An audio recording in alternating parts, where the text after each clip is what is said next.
तो आप सभी लोगों का लर्न विथ हर्ष में बहुत बहुत स्वागत है। तो आज के इस वीडियो में हम लोग बात करेंगे कूलॉम्स का नियम। पिछले वीडियो में हमने चार्ज के बारे में पढ़ा। अगर आपने वीडियो नहीं देखा है तो मेरे प्लेलिस्ट में जाके आप लोग देख सकते हैं। तो आज हम लोग देखने वाले कूलॉम्स का नियम। तो कूलॉम के नियम के बारे में हम लोग नोट्स के थ्रू पढ़ेंगे और अपना नोट्स भी आप लोग बनाइएगा। मैं आप लोग को नोट्स प्रोवाइड कर रहा हूँ। तो चलिए शुरू करते हैं हम आज का वीडियो। तो सबसे पहले हम लोग देखते हैं कूलॉम एक वैज्ञानिक का नाम है।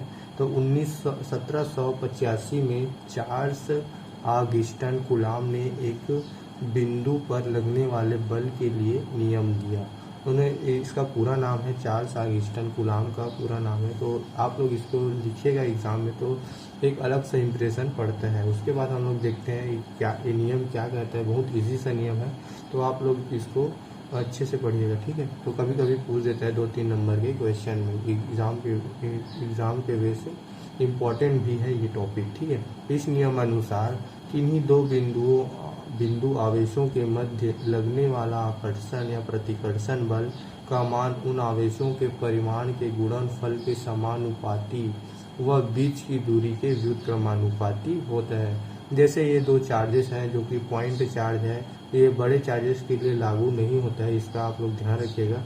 और जो कि r दूरी पर जो है स्थित है, तब हम रिलेट करते हैं कि माना दो बिंदु Q1 व Q2 बिंदु आवेश एक दूसरे से r दूरी पर स्थित है, ठीक है। हम लोग यहाँ पर रिलेट करते हैं कि r दूरी पर ये स्थित है, तो इनके मध्य लगने वाला बल F हो। तो उसके बाद हम लोग देखते हैं कि कूलॉम का नियम के अनुसार क्या कहता है कि बोल रहा है कि गुणनफल के समानुपाती, मतलब आवेशों के परिमाण के गुणनफल के समानुपाती, मतलब समानुपाती में हम लोग ये साइन यूज करते हैं। तो आवेश का जो गुणनफल है उसका जो फोर्स है उसके समानुपाती होता है। और जो दूसरा कंडीशन क्या बोल रहा है कि बीच की दूरी के व्युत्क्रमानुपाती होता है। व्युत्क्रमानुपाती मतलब जो है F is indirectly proportional to 1/r²। ये r² है, आप लोग इसको नोट कर लीजिएगा, ये 1/r² है, ठीक है। उसके बाद हम लोग देखते हैं कि आगे अब इन दोनों को, जैसे कि F है तो इन दोनों को हम लोग इक्वल कर देते हैं। Q1 Q2 is equal to 1/r²। यहाँ पर आप लोग देख सकते हैं Q1 Q2 अपॉन r²। ये इनडायरेक्टली प्रोपोर्शनल का इनडायरेक्टली प्रोपोर्शनल। मैं इसको हल करके नहीं बता रहा हूँ क्योंकि ये थोड़ा सा इजी मेथड है। उसके बाद हम लोग ये जो साइन है, समानुपाती का साइन है, उसके बदले हम लोग जो Q1 और Q2 के कांस्टेंट हम लोग लेते हैं, ठीक है। उसके बाद यहाँ जो K है वो कांस्टेंट है। इसी कांस्टेंट के बारे में हम लोग को आगे भी पढ़ना है, तो आप लोग इसको ध्यान दीजिएगा। जो दोनों आवेशों के बीच माध्यम व मापन पर निर्भर करता है। ये जो है वो माध्यम जो कैसा इन्वायरमेंट है और उसके मापन पर जो है डिपेंड करता है कि इसका वैल्यू क्या होगी। तो उसी वैल्यू को हम लोग आगे पढ़ने वाले हैं। तो चलिए देखते हैं K के बारे में। आई होप कि आप लोग को कूलॉम का जो नियम है वो समझ में आया होगा। ये F को हम लोग इक्वल कर देते हैं और ये फार्मूला एक बन जाता है Q1 Q2 upon r² into K।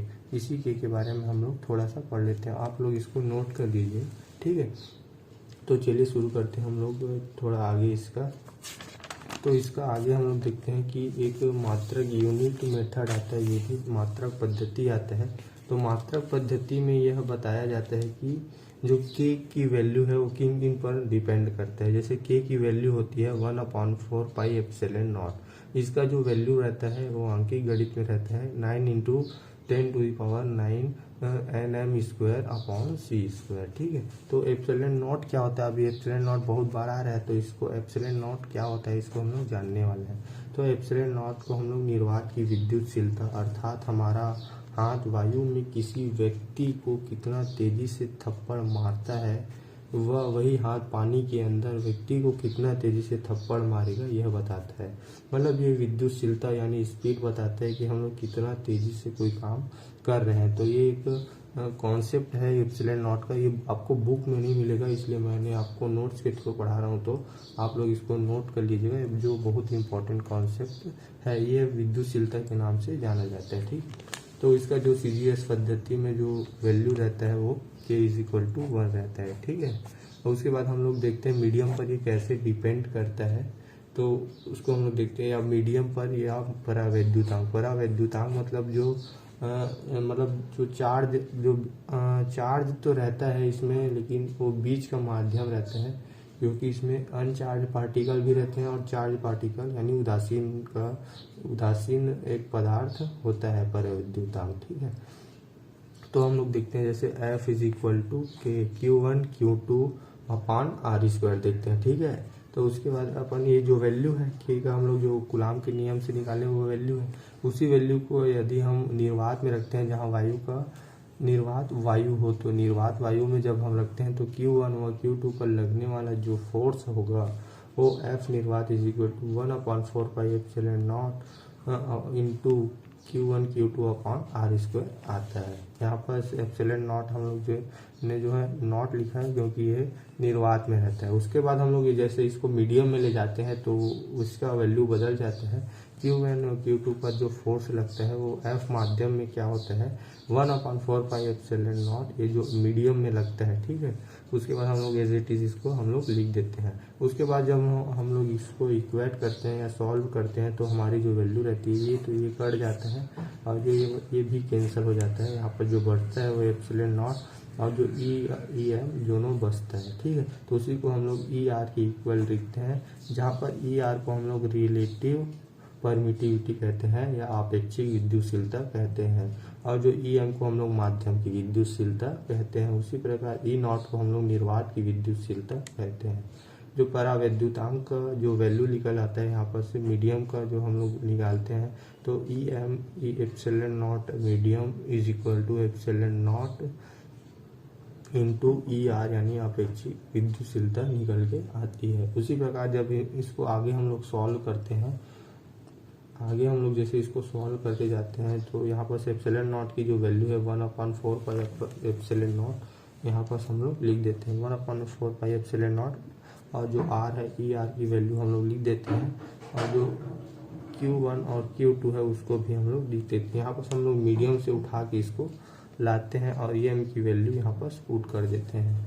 यहाँ पर जो मीडियम जो हमने देखा पिछले में मीडियम का फार्मूला, तो उसमें ही हम लोग जो है E M is equal to यहाँ पर लिख देते हैं epsilon naught into E R, ये अपना फार्मूला यहाँ पर हम लोग पुट कर देते हैं। ठीक है, और जो मीडियम वाला फार्मूला था यहाँ पास का उसी के हम लोग पुट किए ये वाला फार्मूला, ये वाला जो फार्मूला है उसमें। ठीक है, उसके बाद हम लोग आगे देखते हैं इसी में, तो इससे हमारा फार्मूला जो है F M is equal to F निर्वात अपॉन ई आर की वैल्यू निकल आती है। ये एग्जाम में पूछा नहीं जाता लेकिन आपको पढ़ना जरूरी है, इसलिए मैं बता रहा हूँ, इसको आप लोग नोट करके लिखेगा।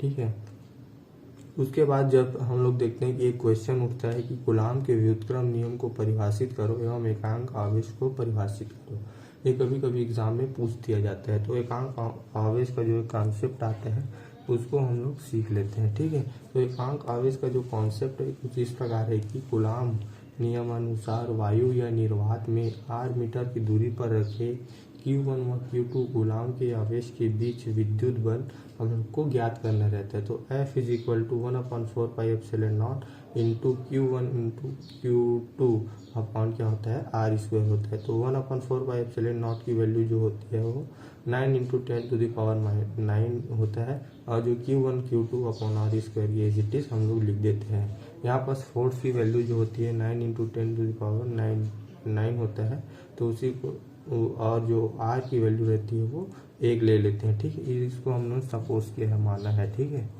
इसको हमने सपोज किया है। उसके बाद हम लोग देखते हैं जैसे कंडीशन लेते हैं कि Q1 Q2 और Q जो है इक्वल है, तो ये सब चीज़ कैंसिल हो जाता है और जो Q स्क्वायर की जो वैल्यू आती है 1 आती है, तो इसी 1 को हम लोग जो है एकांक आवेश कहते हैं। ठीक, यहाँ पर देख सकते हैं यहाँ पर वैल्यू जो है 1 आती है। उसके बाद यदि एक कूलाम आवेश है जो अपने बराबर अवयव सजातीय आवेश से निर्वात में 1 मीटर की दूरी पर रखने पर उसे 9 × 10⁻90 न्यूटन के बल से प्रतिकर्षित करता है।